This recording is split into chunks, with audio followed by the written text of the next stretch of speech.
Hi, my name is Cassie LLER, and this is Spotlight Shorts, a show where we highlight and showcase interesting people and get to learn a little bit more about the creations, activities, and passions that put them in the spotlight. In this episode, meet drew.post, a Washington, Missouri native who has over the years developed an incredibly flamboyant and eccentric wardrobe. From all the hours he's devoted to secondhand shopping and hunting down the most unique styles and pieces. Well, my name is Drew. I'm 21 years old and I'm a junior BFA acting student, and I have an intense love for thrifting and fashion.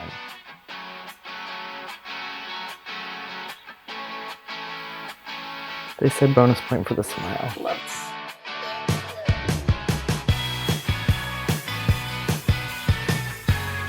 Hello. I'm on an important business call. Thank you.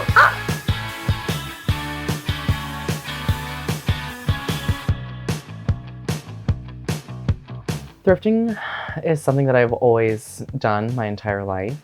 I was a surprise, as I like to say. My parents were not expecting a third child, and so we cut corners and penny pinched whenever we could, and a big part of that was buying a lot of secondhand apparel. So thrifting has always been a major part of my life.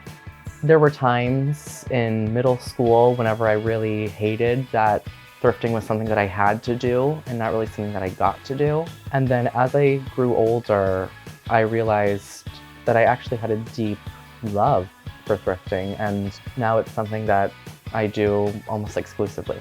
What makes me want to go thrifting more than buying stuff at the stores is that when you go thrifting, you're finding these pieces that have already gone through what could be multiple life cycles. These pieces aren't something you're buying new. These are things that have been around. You can find stuff from the 40s, the 50s, the 60s, the 80s, the 90s. These are things that are always in circulation, and they have a full story of their own, which makes them completely unique. First thing I love to do is check out the shoes. 95% of the time, I'm not going to find anything because I suffer from big man foot syndrome. It's hereditary through my father. So I always start with shoes, bags, that sort of thing. I usually start with accessories before I move on to the clothes, because clothes is obviously what takes bulk of your time. But I also thrift more than just clothes. I thrift, knickknacks, furniture, books, movies. Basically my whole life is told through the stories of the secondhand. And then I usually start with some pajamas, because those are pieces that I love to dress because they're not meant to be worn out on the street, but you can do whatever you want. And that's what I love about fashion. The only thing that clothes have to be is on. Yeah, and then I will go through each row and one by one look through everything, because you never know what's going to be hiding on the rack. And I don't stick to just one area, just the men's clothes, just the women's clothes, because I don't feel personally that clothes have to be so segregated all the time. For me, I'm drawn to the look, I'm drawn to the feeling, I'm drawn to the story that I can tell through the clothes, and not who those clothes are quote unquote meant for. There's some days where I will set aside all day and I'll go drive myself into the city, go to 5 different secondhand shops. If I'm shopping locally, it'll only take me about 3 hours, 4 hours, 5, 6, 7, 8 hours.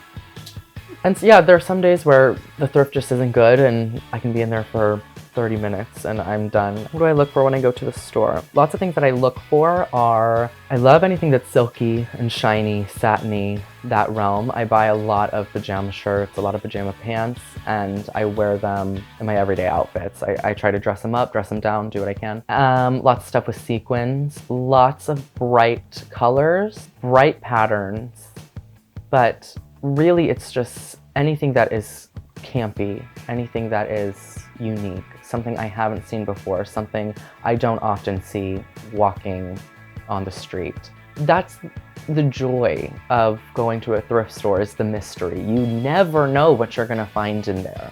I mean, it's all one beautiful big surprise that you just get to experience while you're there. These days, I'll feel like a period, I'll wear my polka dots, I'll feel like an exclamation, I'll wear a loud color, I'll feel like a question mark, and I'll put two wacky patterns together. You know, they're an elevated level of self-expression, and that's something that I haven't found with any other medium, which I think is why I love it so much.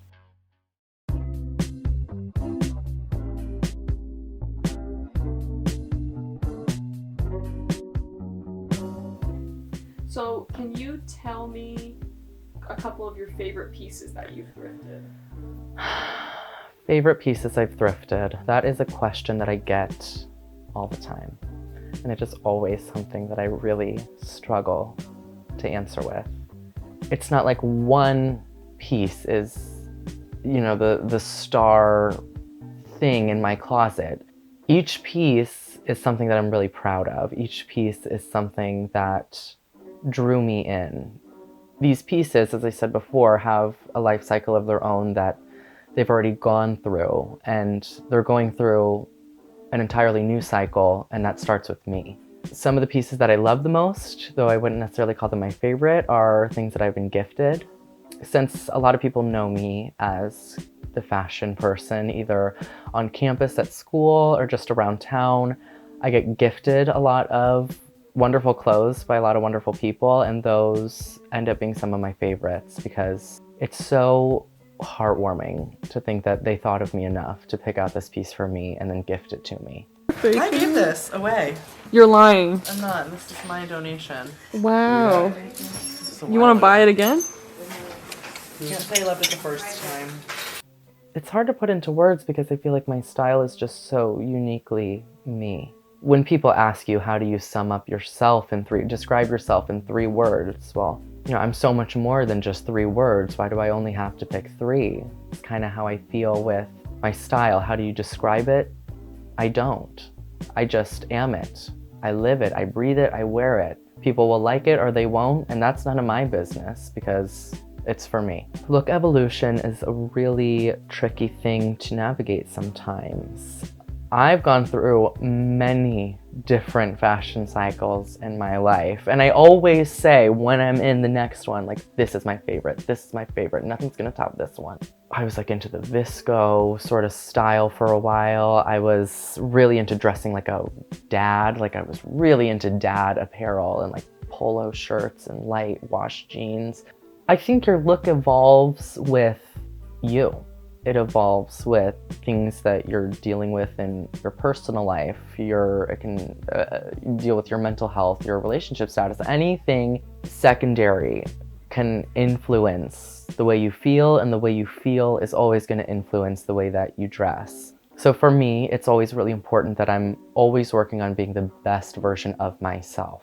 Right now, this is my favorite I've been, because this is the most at peace I've been in my life, which I think is the key in evolving your look. Always dress for you. What do you want me to do? Whatever you want. Like, Just like live your life. Live your authentic self.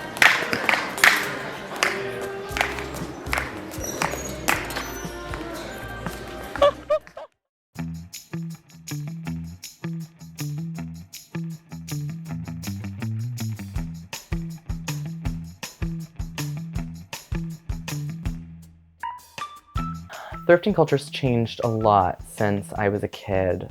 I remember thrifting was something that was really looked down upon. It wasn't ever really something that you were supposed to be proud of, or at least that's how I remember it growing up. And now it's really become a hobby for a lot of people. And with that, there's obviously been a massive increase in the price of clothes, but also that just kind of comes with economic recessions.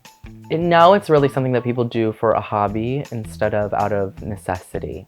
Myself included, I don't need to thrift anymore, but since it's something that I've always done, I think it's something that I'm always going to continue to do, and I feel like I've really found my way in the world through it. Another thing that's changed a lot with thrifting is stuff like sellers. People will buy out bulk items in thrift stores and then sell them through other third-party services, which majorly increases the prices of the goods. But also, I noticed a lot of thrift stores are really starting to price based off of material and quality instead of price per item. It used to be a shirt, no matter what the shirt was going to be $2. But now, if it's a shirt that is made out of 100% polyester, they're going to price that a lot higher. Oh, I can't give away all my secrets.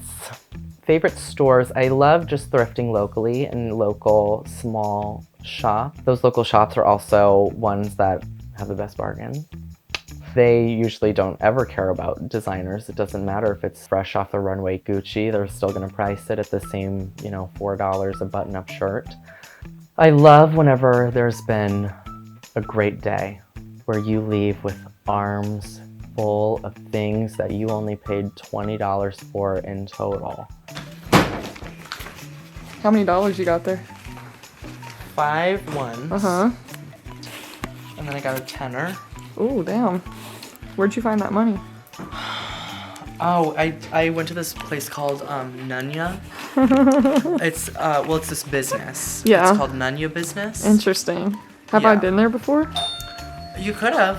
Mm-hmm. Yeah, Nunya Business. They have a website, www.nunyabusiness.com/mindit. You can come home and you show your friends or your family all the things that you've acquired. That's what I love the most, inviting my friends over or my family, and I get to show all my cool things and I get to brag about them because I love them a lot. My least favorite thing about thrifting is when things fall off the hanger. That's something that I will never get used to, and it's something that will always spark the biggest amount of anger and rage inside of me. Maybe that's something I need to work on.